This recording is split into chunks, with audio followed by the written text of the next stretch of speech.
Buat apa takut? Kita sama sekali nggak takut.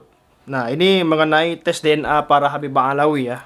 Katanya takut tes DNA. Ini jawaban dari Rabitah Alawiyah, kawan-kawan semua, resmi. DNA, ada anggapan seperti itu. Itu yang pertama. Yang kedua, terlepas dari misalkan apakah kemudian isu DNA ini bisa tidak mampu untuk menjangkau sampai kepada Rasulullah Shallallahu Alaihi Wasallam. Apakah kemudian Ba'alawi itu mau masuk dalam mau memeriksakan DNA-nya minimal 3 generasi atau 4 generasi biar terlihat semuanya. Ini kira-kira dari Indonesia ini haplogrupnya yang mana begitu? Apakah pernah dilakukan?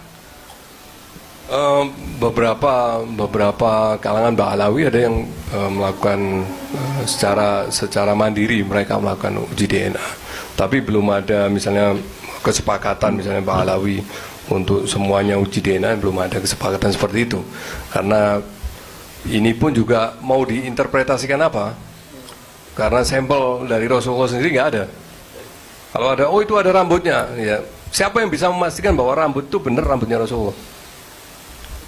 Kalau memang itu benar rambutnya Rasulullah, mungkin bisa dilihat DNA-nya. Tapi ini kan orang berhusnudon, ini rambutnya Rasulullah karena dianggap rambutnya Rasulullah husnudon ya, ada yang ditaruh di tempat yang mulia, mau orang bertabaruk ke sana. Tapi apakah itu pasti rambutnya Rasulullah juga nggak ada yang tahu. Kalau kemudian dilihat dari marga kabilahnya, misalkan ada As-Saggaf, ada Al-Haddar misalkan, itu apakah sudah ada penelitian? Misalkan marga yang sama mempunyai haplogrup yang sama di Ba'alawi. Beberapa menunjukkan memang pola perbedaan atau genetiknya sama di G, sama. Mayoritas sama di G. Ada yang C, ada yang C ada. Tapi jumlahnya nggak banyak. Tapi kebanyakan memang rata-rata di G.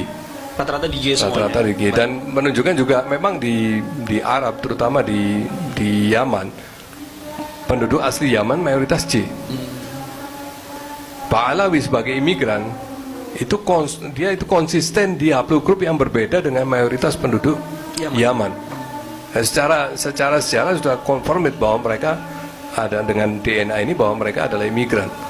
Nah kemudian kalau seandainya berarti mereka G itu Kaukasus, tapi penyelidikan tentang migrasi kemudian dari mana asal haplogrup G itu juga terus berkembang.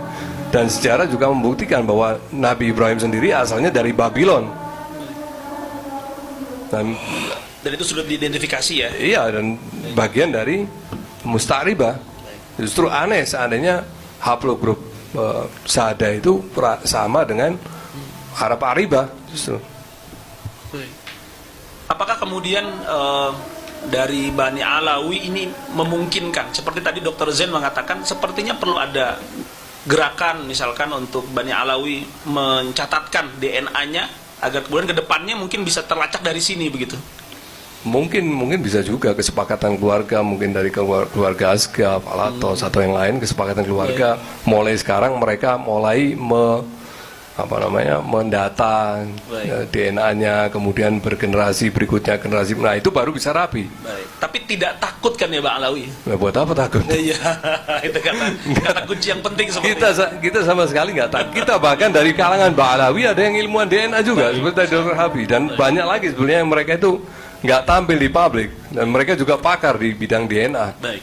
Ya, salah satu kesuksesan para pembatal nasab ini kan mereka itu berhasil meneror yang di rumah untuk mereka itu takut tampil di publik. Setidaknya mungkin dari pihak ilmuannya sendiri mau aja, tapi dari keluarganya jangan nanti kamu dibunuh karakternya atau dicaci maki di media. Kadang anaknya nggak bisa lihat orang tuanya dimaki-maki di medsos. Baik, salah satu kesuksesan mereka meneror itu.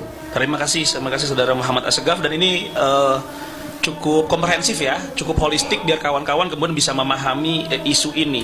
Hanya saja sekali lagi ini tidak ada data pembanding, data material pembanding tidak ada. Akhirnya saya juga tidak bisa berkesimpulan apakah kemudian yang disampaikan oleh saudara Muhammad Assegaf ini.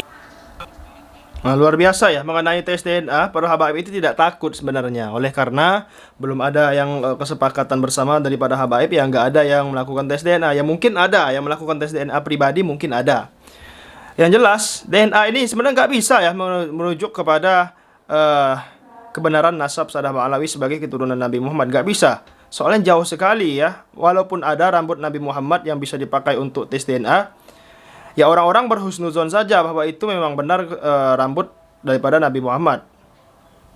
Kalaupun tidak benar ya namanya orang husnuzon ya kan, tahu-tahu itu rambut siapa kita kan juga nggak tahu, seperti itu kawan-kawan. Yang jelas tes DNA nggak bisa menukil ataupun menjadikan rujukan bahwasannya sebagai penentu daripada benar atau tidaknya para Habibah Alawi sebagai keturunan Nabi Muhammad. Seperti itu apa yang dikatakan Habib Muhammad Assegaf di sini teman-teman, sebagai aventador ya, seperti itu teman-teman semua ya. Oke, terima kasih telah menonton video kali ini. Jangan lupa subscribe teman-teman, bantu tembuskan 100.000 subscriber. Terima kasih. Assalamualaikum.